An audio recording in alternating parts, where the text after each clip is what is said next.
we have in fairly close succession in this period of dialoguing with the Jews phrases which have connotations of glory, majesty and divinity.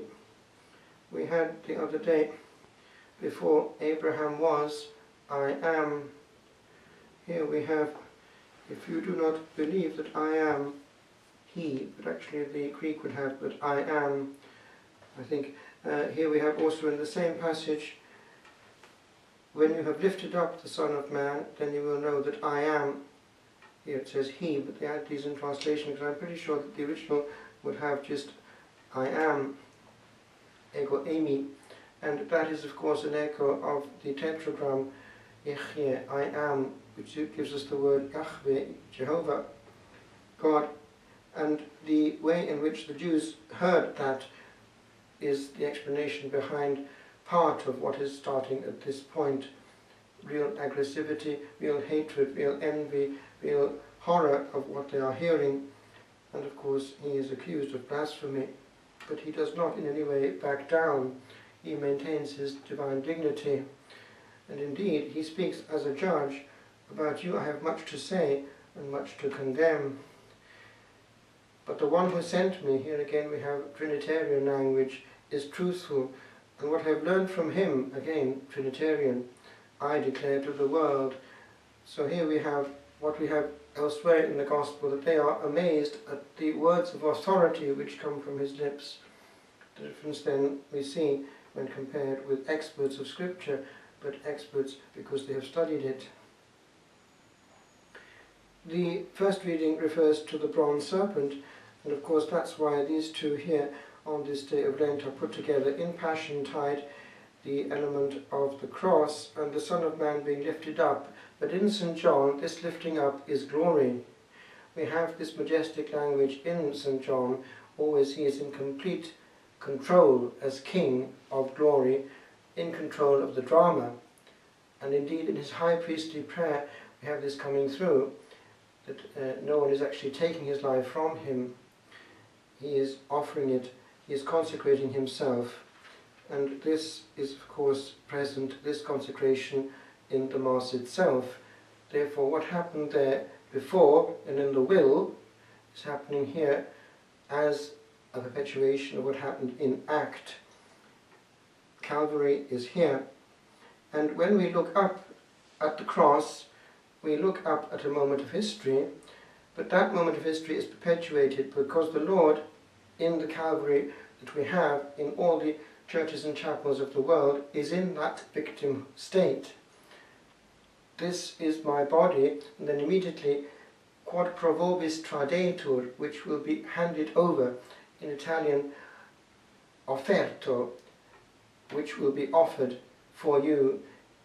The host, even if it is kept outside Mass for adoration and for communion of the sick, would seem to be in that state of victimhood and offering. He is virtually offering himself always in that state. Host means victim.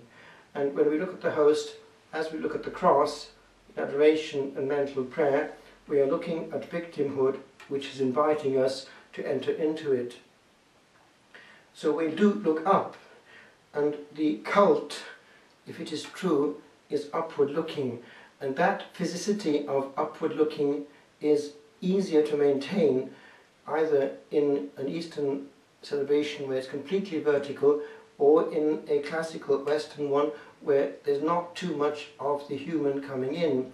If one goes to the other extreme of what we have in the West, Protestantism, what is there physically in church is not the cross at all, quite often, but a pulpit and a man's face, actually physically in front of the assembly, dominating.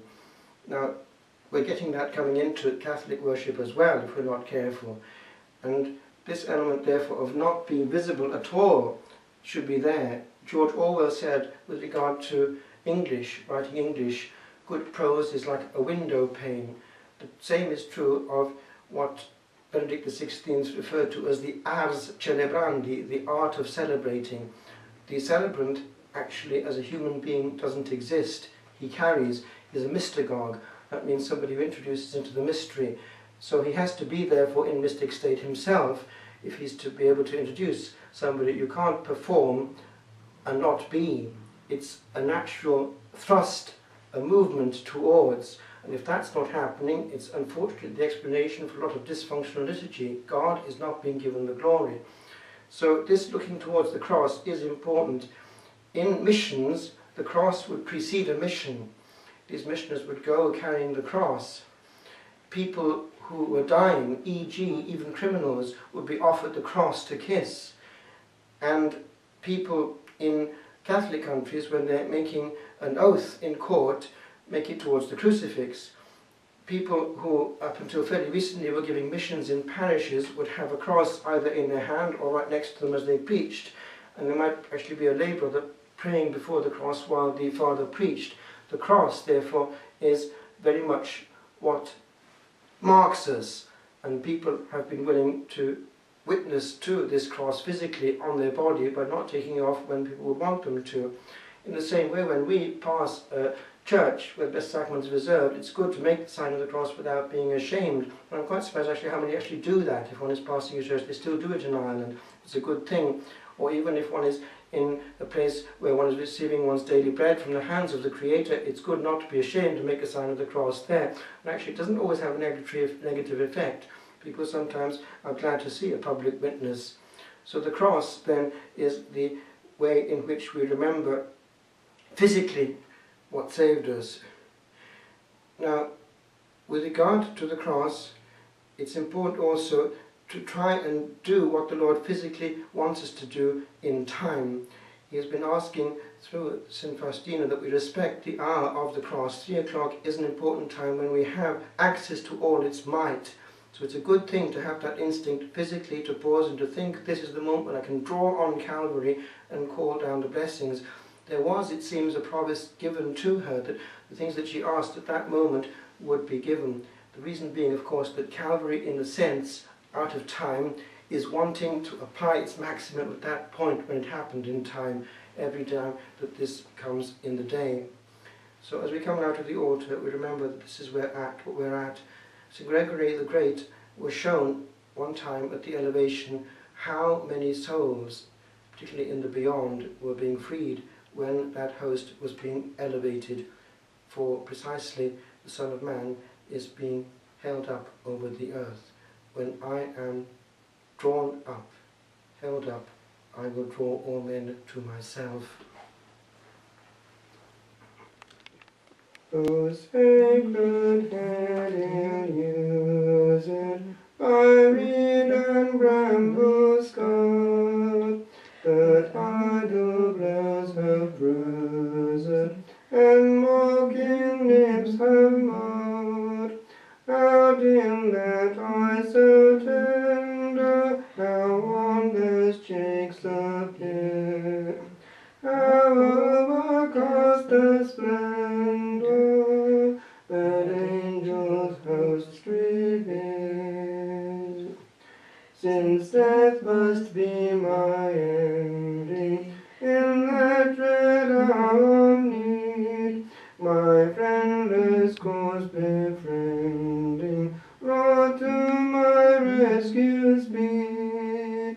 Thyself, dear Jesus, trace me that passage to the grave, and from thy cross embrace me, with arms outstretched to save.